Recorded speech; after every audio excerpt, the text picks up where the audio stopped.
Ces dernières années, j'avais pris pour plaisir de survoler la masse des textes écrits en français portant sur le Japon datant de la fin du 19e et du début du 20e siècle. En papillonnant, en lisant ici un morceau, là une description, je ne pouvais être que frappé par les jugements proclamant une séparation de principe entre le modèle européen et celui japonais. Ce n'était d'ailleurs pas uniquement des descriptions de dépréciation. Certains louaient le caractère authentique, raffiné ou énergique de ce qu'ils pouvaient y voir. Néanmoins, ils attribuaient un esprit romantique ou des causes spirituelles très éloignées d'un esprit scientifique. Plus ambigus encore étaient les descriptifs portant sur la modernisation en cours du pays. Sous un discours saluant la capacité d'adaptation, se déployait souvent une moquerie à peine dissimulée. Un exemple très célèbre est celui du bâtiment nommé Rokumeikan, dans un style évoquant la Renaissance, commandé par l'État japonais à Josian Konder, qui a été un acteur central dans la modernisation de l'architecture au Japon. Le bâtiment a été construit en 1883 pour accueillir des dignitaires occidentaux et pour leur prouver à quel point les Japonais avaient été capables de se moderniser, c'est-à-dire d'occidentaliser leurs mœurs, cela sous la forme d'une valse de Vienne ou d'un bal masqué à la mode européenne. Cette tentative causa des critiques de toutes parts, notamment des nationalistes modernes japonais, s'opposant à une occidentalisation sans limite. Par exemple, Shigeya Shigetaka y fait directement allusion dans le manifeste du journal Nihonjin en 1888, je le cite. 2 points. Prendre des cours de danse et promouvoir le bal masqué, qu'est-ce faire en vérité sinon barbouiller la façade? Du côté des Occidentaux qui ont fréquenté ce lieu, les descriptifs ont parfois tourné à la moquerie. Par exemple, Pierre Loti dans Japonerie d'automne datant de 1889 nous affirme, je le cite, 2 points. Quand je songe même que ces costumes, ces manières, ce cérémonial, ces danses étaient des choses apprises très vite, apprises par ordre impérial et peut-être à contre-cœur, je me dis que ces gens sont de bien merveilleux imitateurs et une telle soirée me semble l'un des plus intéressants tours de force de ce peuple, unique pour les jongleries. Certaines caricatures de l'époque suivent cette tendance. Je pense notamment à un dessin de Georges Ferdinand Bigot qui est représenté sous un reflet de singe des Japonais habillés richement à l'occidental. Le cas spécifique des énoncés sur les soirées du Rokumeikan sont un exemple certainement simplificateur des différents points de vue de l'époque, mais ils polarisent un certain type de discours négatif, celui de la singerie, discours qui est récurrent et qui porte sur la modernisation du Japon, plus précisément sur son occidentalisation. Puis par hasard, je tombe sur un article de la Revue des Deux Mondes datant de 1911, c'est-à-dire un petit quart de siècle après les descriptifs précédents. Avec un certain étonnement, je peux y lire un propos très différent.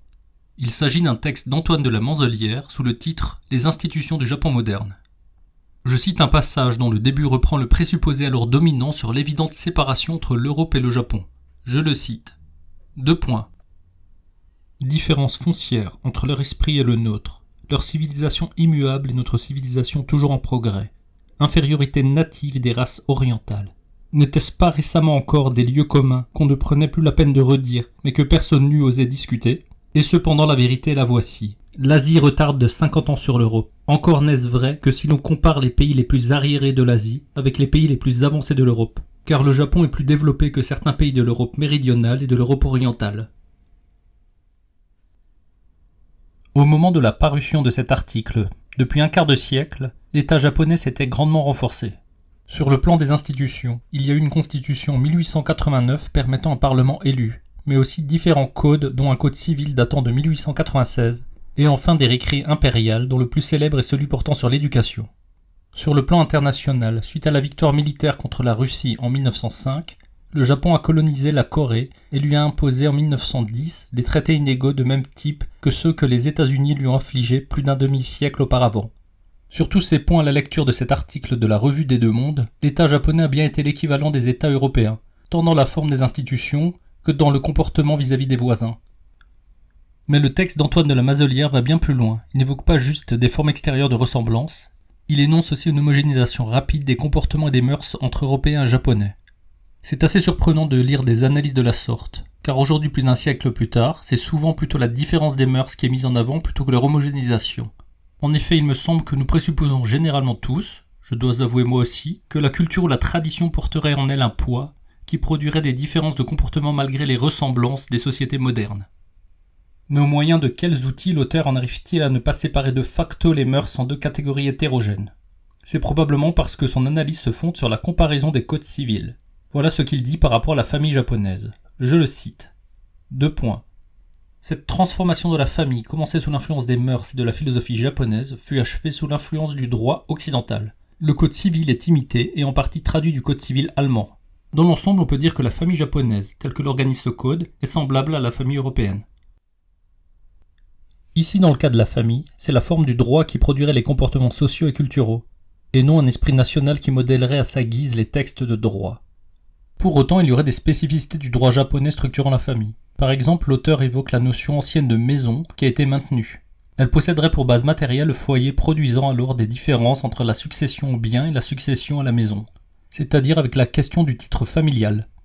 L'auteur admet aussi que dans la pratique, certains mœurs contredisent le droit qui n'est pas appliqué. Par exemple, je le cite, La femme ne jouit guère de l'égalité que lui accorde la loi, et si les concubines du mari ne portent plus le titre de femme de second rang, combien sont installées encore au foyer conjugal ? Mais il ajoute, je cite, Cependant, on peut dire que d'une manière générale, il n'y a pas d'opposition entre la loi et les mœurs. Le code a simplement précipité une transformation qui s'accomplissait depuis plusieurs siècles. Ce type d'analyse au travers des institutions du domaine du droit me semble passionnant. Il permet de statuer que malgré des variations, il n'y a pas de raison de supposer une séparation radicale des critiques. Il n'y aurait pas homogénéisation absolue, mais il n'y aurait pas non plus de différence essentielle entre les groupes sociaux pourtant distincts. De ce point de vue, la conclusion de l'article de 1911 est équilibrée. Je la cite. Il ne faudrait pas croire cependant que les civilisations de l'Asie et de l'Europe soient destinées à se confondre. Certaines de nos institutions sont proprement européennes, d'autres sont vraiment humaines. Si l'Europe les a la première établie, c'est que sa civilisation avait devancé celle de l'Asie. Ce sont ces dernières institutions que l'Asie s'assimilera en le dépouillant avec le temps de ce qu'elles ont actuellement d'européens. Dans leurs grandes lignes, la civilisation de l'Asie et celle de l'Europe ont suivi des évolutions parallèles. Grâce aux communications de plus en plus faciles qu'amènent les progrès des sciences, elles tendront à se rapprocher. Mais longtemps encore, toujours peut-être, elles resteront distinctes. Il y aurait ainsi deux niveaux d'institutions.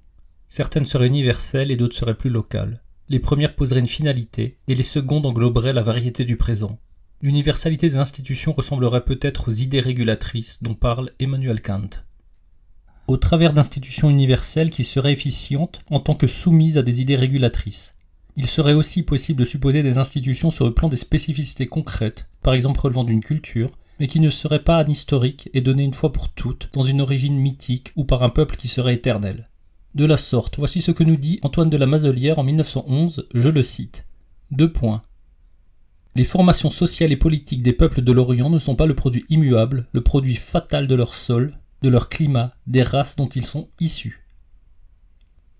L'analyse du droit et des institutions modernes me permettrait potentiellement de sortir du débat sur les spécificités des sociétés éloignées, de la représentation d'une historicité absolue ou du jugement reposant sur des a priori formels qui seraient éternels.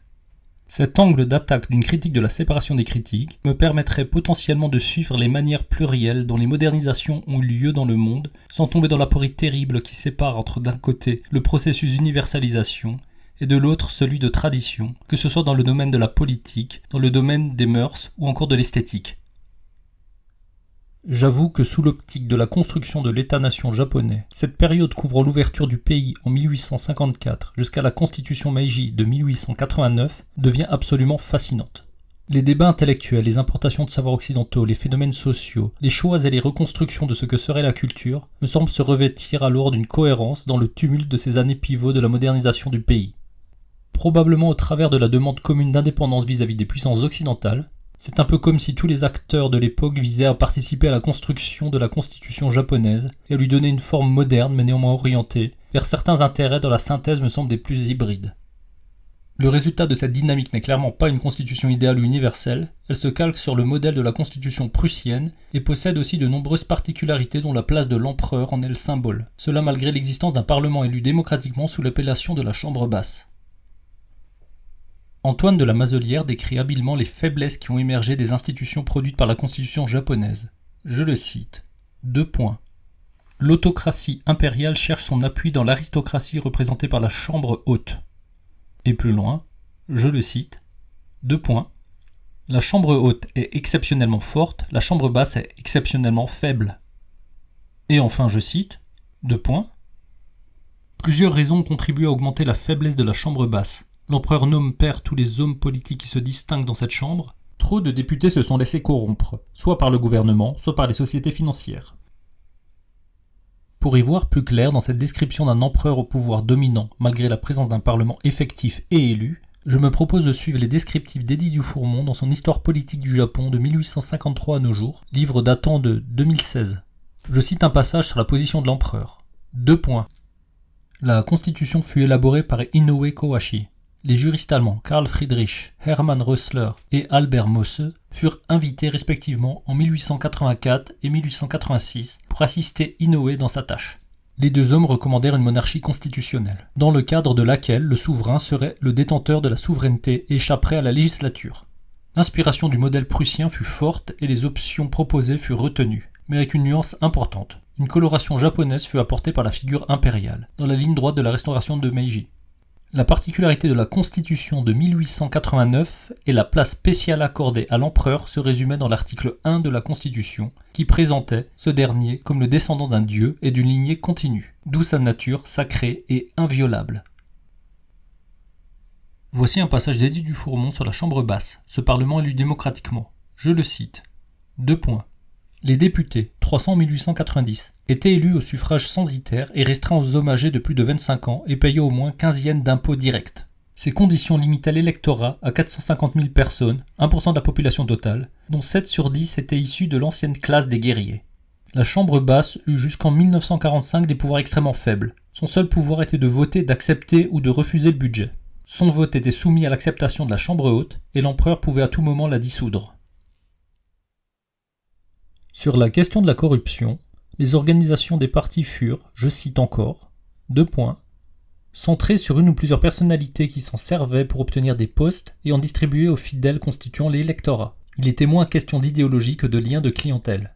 Les moyens financiers des partis, comme ceux des autres forces politiques, étaient déterminés par ces liens de clientèle. Enfin, Édith Dufourmont m'informe d'un élément très important du fonctionnement réel des institutions sous Meiji. Je le cite, 2 points. En apparence, l'empereur était un souverain dont le pouvoir était illimité, notamment en raison de son essence prétendue divine.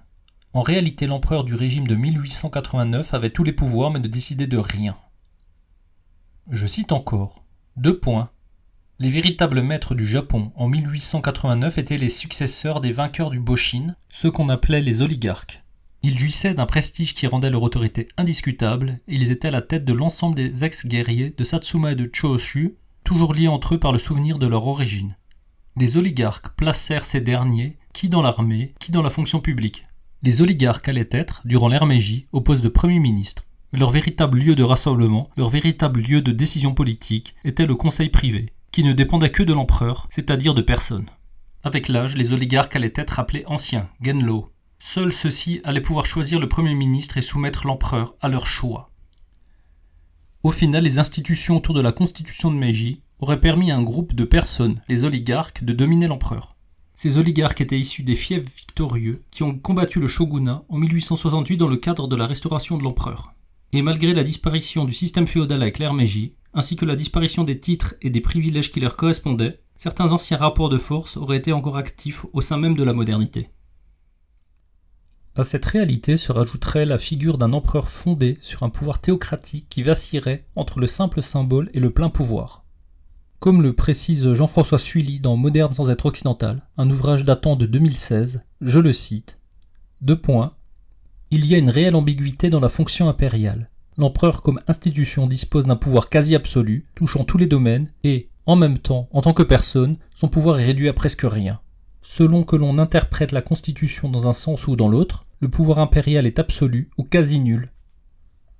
Enfin, il est important de ne pas oublier la dynamique de demande de reconnaissance de droits naturels du peuple et d'acquisition de libertés individuelles au sein de débats intellectuels qui ont modernisé les consciences et dont l'expression était rendue publique au travers de nombreux journaux.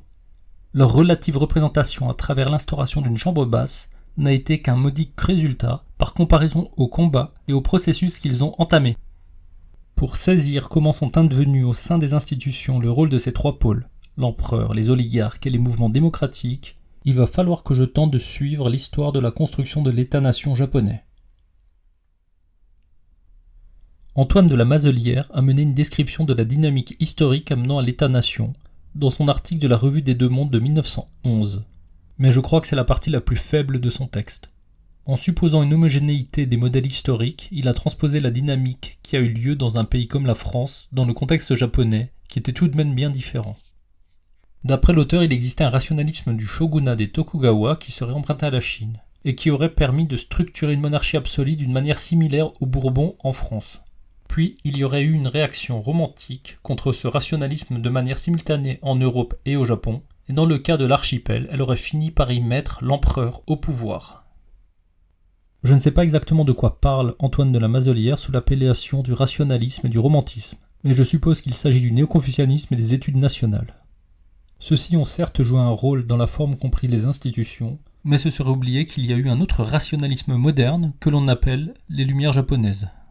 Leurs pensées étaient très diverses, mais il est plus que délicat d'affirmer qu'elles étaient équivalentes aux pensées confucéennes. Des auteurs comme Fukuzawa Yukichi prônaient une rupture claire avec les lettrés des siècles passés. Mais même des auteurs comme Nakai Choming, qui utilisaient pourtant des notions confucéennes, transformaient grandement leur sens pour arriver à une transposition dans le cadre moderne. De plus, il existait d'autres groupes modernes, parfois appelés nipponistes ou nationalistes, et je pourrais les qualifier de romantiques par les orientations politiques qu'ils ont menées. Néanmoins, s'ils sont bien les défenseurs du génie national, certains auteurs mettaient fortement en avant qu'ils n'avaient rien à voir avec les vieilles choses dont traitaient les études nationales. Plutôt que des traditions, c'est bien des sciences qu'ils s'inspiraient. D'autres mouvements encore revalorisaient les héritages savants, mais c'est souvent au travers de notions apportées de l'idéalisme allemand qu'ils reformulaient leur sens. Avec ce petit descriptif de la complexité d'un classement des penseurs lors de la période de la formation de la Constitution japonaise de 1889, je peux tout à fait suivre le jugement de Jean-François Sully. Je le cite. 2 points. Les catégories simples, qui rangent les courants de pensée selon un axe conservateur-progressiste, droite-gauche ou défenseur de la tradition partisan de la modernisation, ne rendent pas compte de la diversité des positions dans le Japon de la fin du XIXe siècle. En effet, rien qu'entre ces 4 entités intellectuelles qu'il est possible de discerner, confucianisme, études nationales, lumière et nipponisme, les dynamiques sont complexes et viennent restructurer une définition de ce que serait le Japon au travers de leurs interrogations sur la nature des institutions modernes. Au cours des épisodes futurs, je tenterai dans un premier temps de décrire le confucianisme et les études nationales de la période Edo, et dans un second temps j'aborderai différentes facettes de la querelle des Lumières et des romantiques à l'ère Meiji.